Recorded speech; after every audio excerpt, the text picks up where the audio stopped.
రూపాయలు పెట్టుకొని మేము అమ్మద్దు. 3000 రూపాయలు అంట బాక్సు. కొనలేమండి, అమ్మలేము, కొనలేము. ఇష్టమయ్యే రేట్లు ఉన్నాయి. 3000 బాక్స్ వేసుకెళ్ళి మధ్య ఎన్ని కొట్లు తిరిగేప్పుడు 15 కొట్లు దా తిరిగాను. కొన్ని రోజులు తెచ్చుకున్నారు, 15 కొట్ల దాకా. నేను ఇక్కడ కూడా బత్తాయిలు ఉన్నాయి, ఇక్కడ కూడా బత్తాయిలే.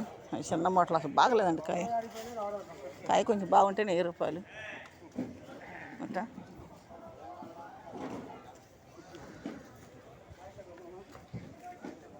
సీతాఫలాలు ఉన్నాయి కానీ ఒకసారి 1500 చెప్పారు, ఒకసారి 900. ట్రై వచ్చి రేటుగా ఉన్నాయి. ఇక్కడ కూడా యాపిల్ ఎక్కువ, కొట్లు ఎక్కువ ఉన్నాయి. దానిమ్మకాయ తక్కువ ఉంది కానీ యాపిల్ ఎక్కువ ఉంది. యాపిల్